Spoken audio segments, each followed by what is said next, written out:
The first formulation of the categorical imperative is known as the humanity formulation. As you know by now, this formulation basically states treat people as ends in themselves and never as mere means. Let's break down this formulation to gain a better understanding of it. What does it mean to treat someone as a mere means? Maybe you've been treated as a mere means before. It's not that uncommon, I don't think. Essentially, to treat someone as a mere means is to use that person, to use them for some ulterior motive. I like to think of it as using someone as a stepping stone to get to that other place, that ulterior motive. You're not actually truly valuing the person for who they are. Rather, you're valuing them for what they can do for you, how they can benefit you in a selfish way. You might think of it as using them as a tool to get something done, but not valuing the tool itself, just valuing what it can ultimately do for you. A good example of using someone as a mere means is deception or lying. In the reading by Immanuel Kant, The Moral Law, he discusses a case where a person makes a lying promise. They promise to pay back a loan, but they don't truly have the intention of paying that money back.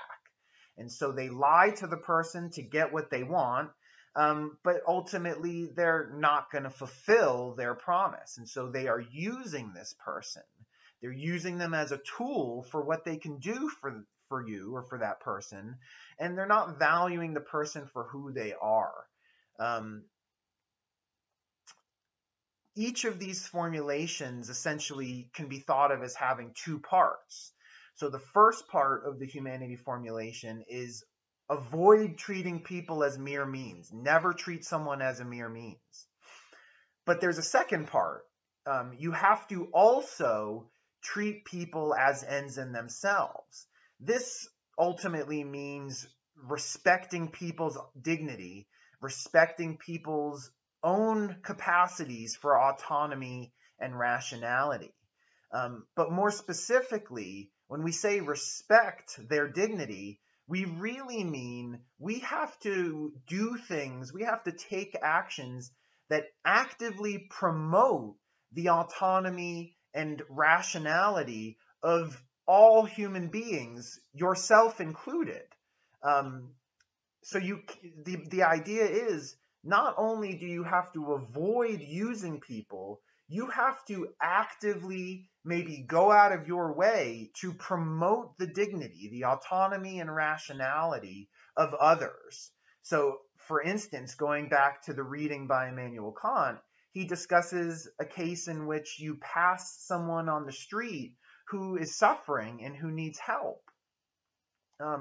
According to Kantian moral theory, in order to respect the dignity of that person, of that human being, you must at least sometimes help them to promote their autonomy and rationality, to promote their freedom. For instance, someone who's homeless on the street may not be able to be truly autonomous without your help. But maybe if you help them, they could be a better person. They could be a more free, more rational person in their life. According to Kant, that's what the humanity formulation would have you do, and it encompasses both of these duties. Don't treat people as mere means, and do treat people as ends in themselves.